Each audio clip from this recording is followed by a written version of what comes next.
Hello, everyone, and welcome to Tears and Tool Talk, a podcast that's dedicated to celebrating women who are showing up from within the hustle and bustle of everyday life to reconnect with their magic. I am so excited to have my friend Genesis here with us today. Genesis, can you tell everyone just a little bit about yourself?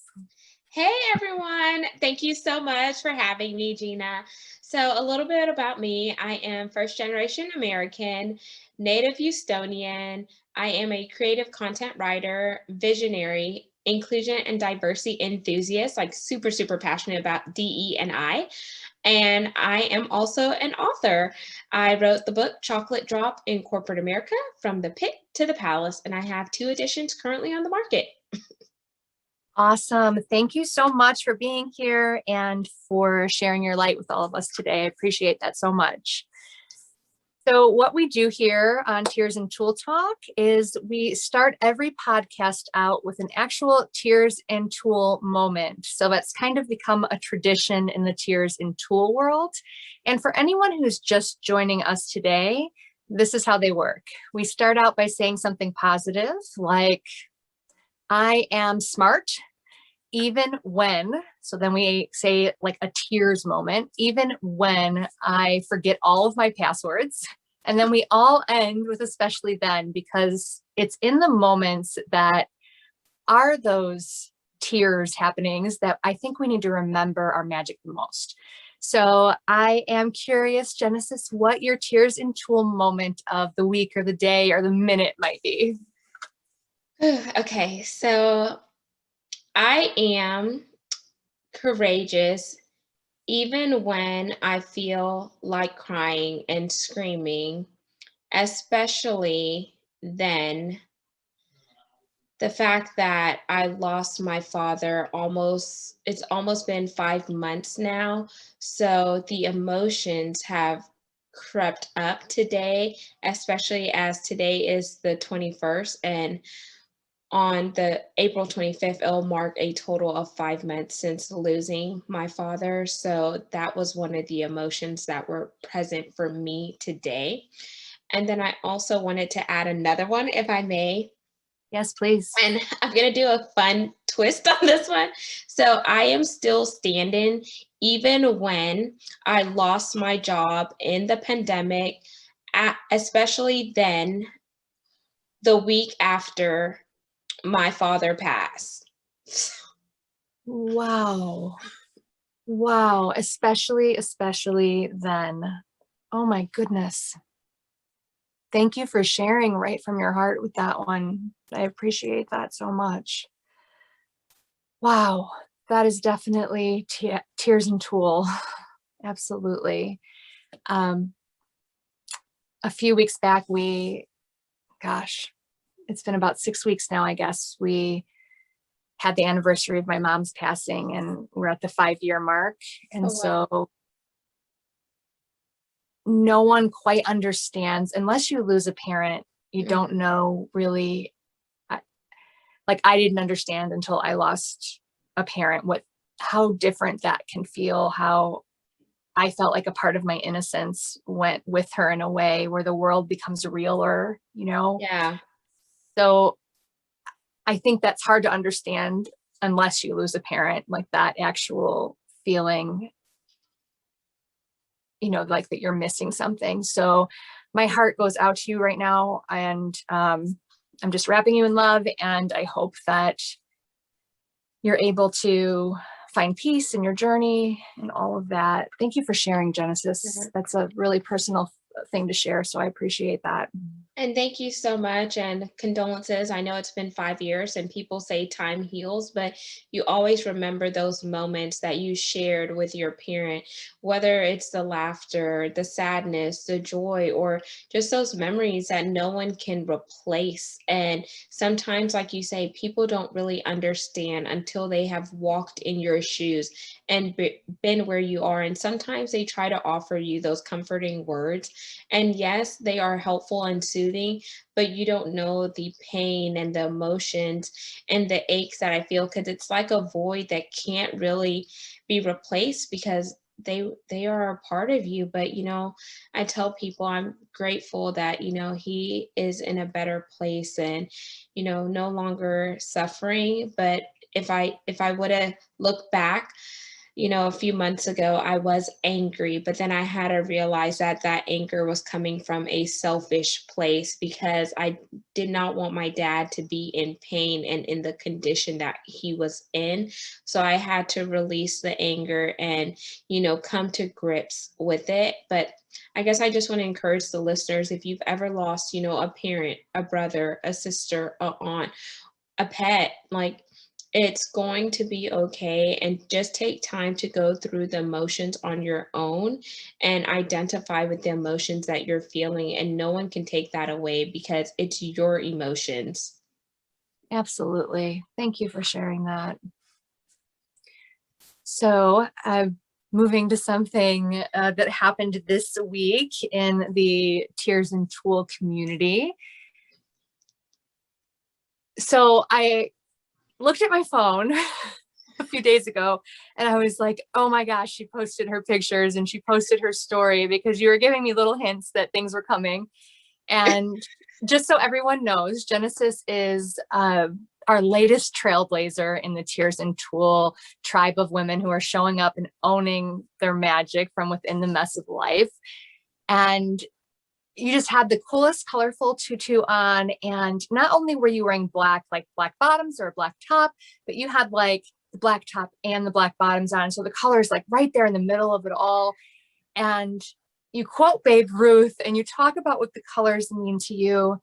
And I would love to dive into how you felt wearing the rainbow tutu, and how you connected with the project, whatever that means to you at this point in your life.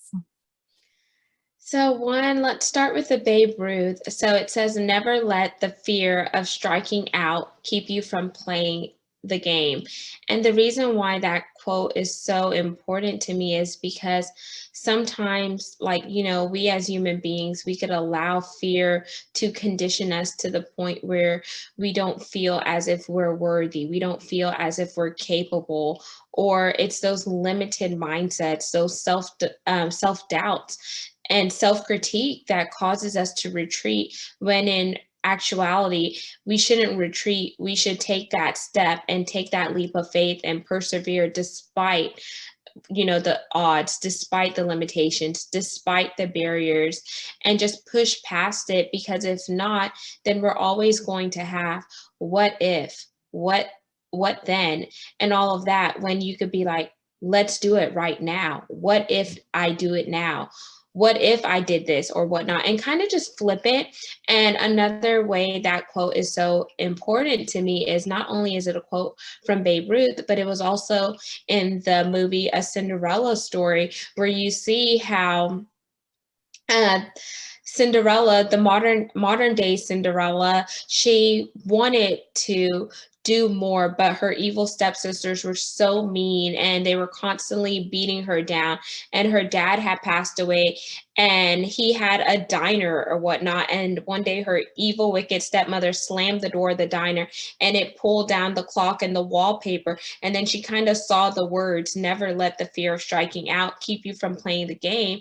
And she remembered when her dad took her to the field, and she was that tomboy, and she was hitting, the baseball, and she was knocking it out the park. And that ignited something into her to say, you know what, this is what my dad instilled in me. And, even though my stepsisters are so mean to me, and my stepmother is trying to cast me out, this is going to be how I take my power back, even if they don't recognize me, and even if they don't see me the way that I should be seen.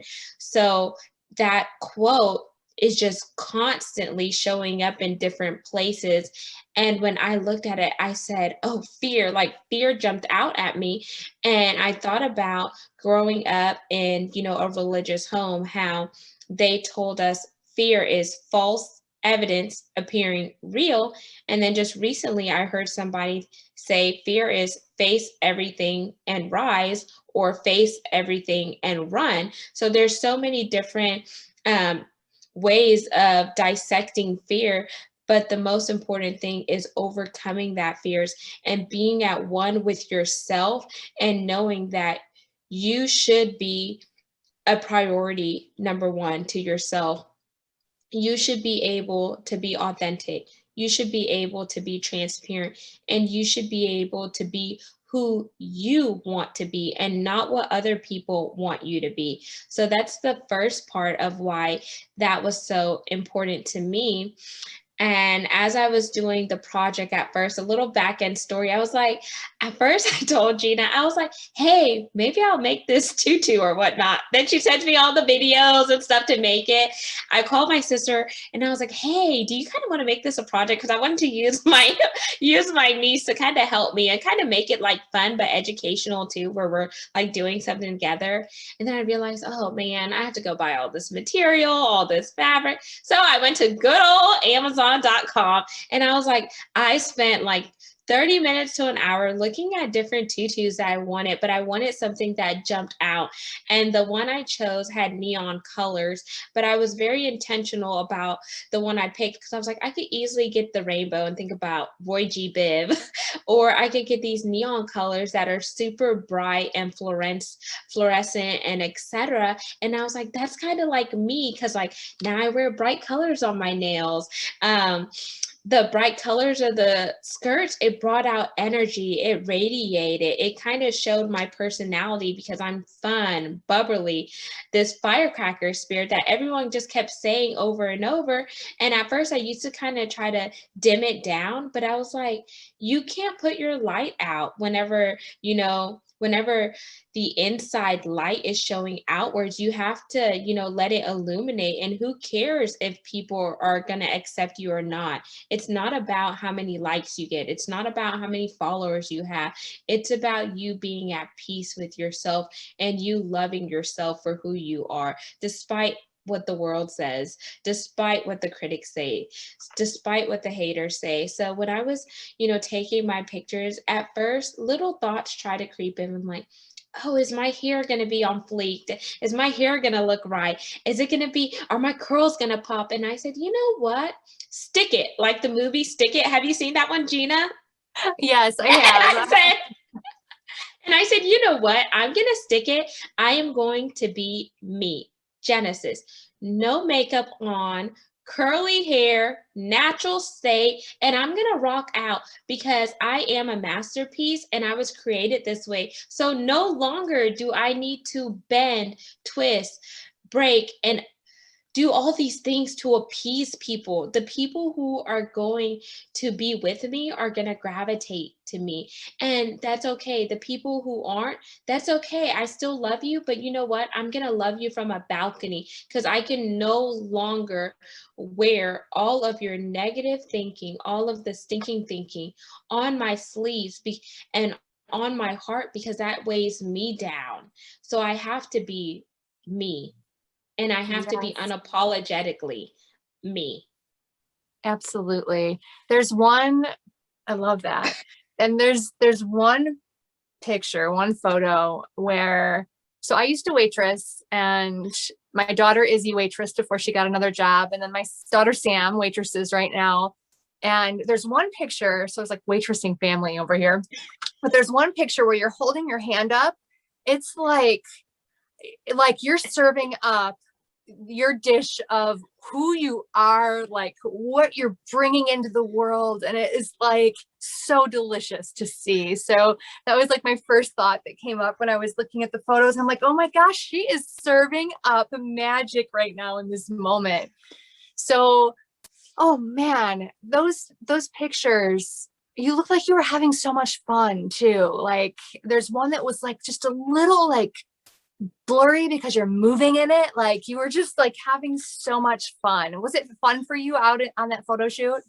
Yeah, it was fun. At first I was trying to pose all cute because I was like, oh, I want my pictures. And I was like, you know what? Scrap that. And I was like, take candid shots of me doing things because I realized candid photos are the best photos and I could kind of tweak them how I want them because life isn't perfect. We're all on this roller coaster ride. It's a journey. So why do we always try to perfect our pictures, put these filters on, do all these things to be perfect? It's exhausting. And I was like, ugh, I just can't. Like, I have to be free as a bird. I have to go with the wind, and I have to be Genesis because it's so exhausting. And I was like, I think that's for me unleashing myself after being conditioned to corporate America for 15 years. Wow. I can see that totally. There's this actress that used to be in oh my goodness.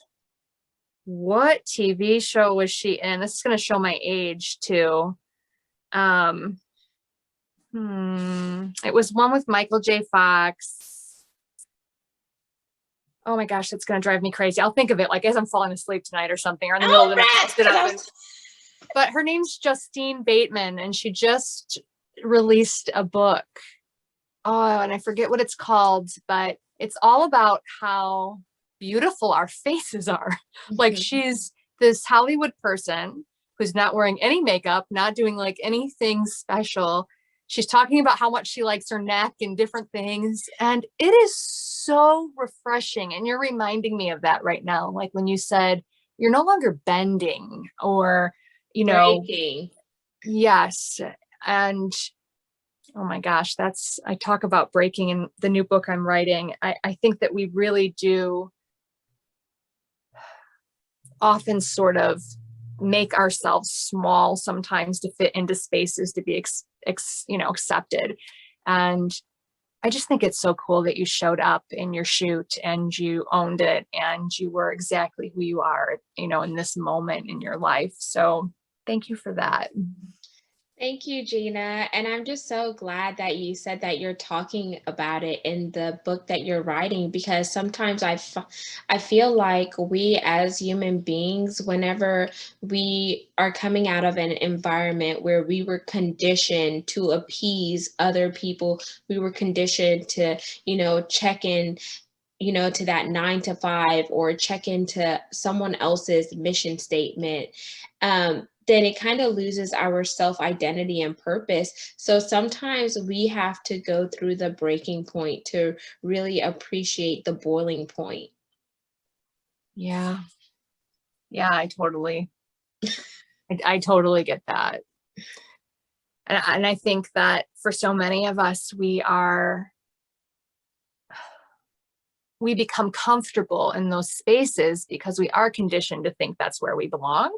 So sometimes it's even like, okay, I'm more comfortable in this space, and to grow out of this place would be uncomfortable and there would be risk involved. So, which do I do? Do I stay cocooned in the comfortable, space that wasn't even created by me or my mom or her mom's mom? You know what I mean? Like there's definite power in stepping outside of that, even though it can be really uncomfortable at times.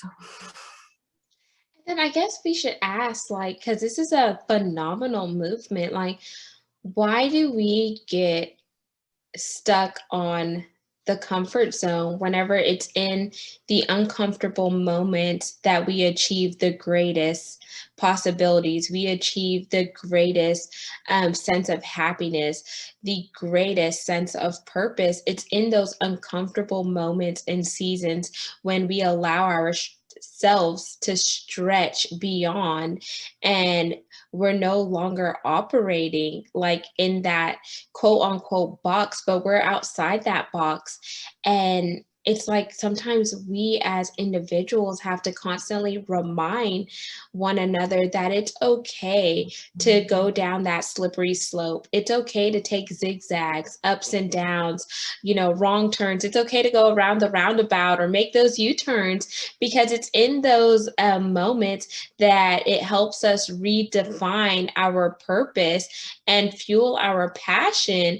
But if we don't take that leap of faith, if we don't walk on that water, if we don't go into the unfamiliar, then can we really say that we're living, or are we just existing? Oh, wow. Thank you. Thank you for your wisdom. Thank you for coming on the show and sharing your light and your journey with us and everything that Tears and Tulle means to you. I appreciate your heart and your spirit and your kindness. And I can't believe we're already at time. So I would love you to let our listeners know where they can find you in the world, because you have some really cool stuff going on right now. Hey everyone, once again, my name is Genesis Amaris Kemp. You can find me on Facebook as Genesis Amaris Kemp. Same thing on Instagram. If you want to email me, please feel free to shoot me an email at genesisamarisKemp@gmail.com. That's GenesisAmaris Kemp, KEMP @gmail.com. Yes, thank you so much. And I look forward to seeing what else you do in the world, Genesis. Thank you.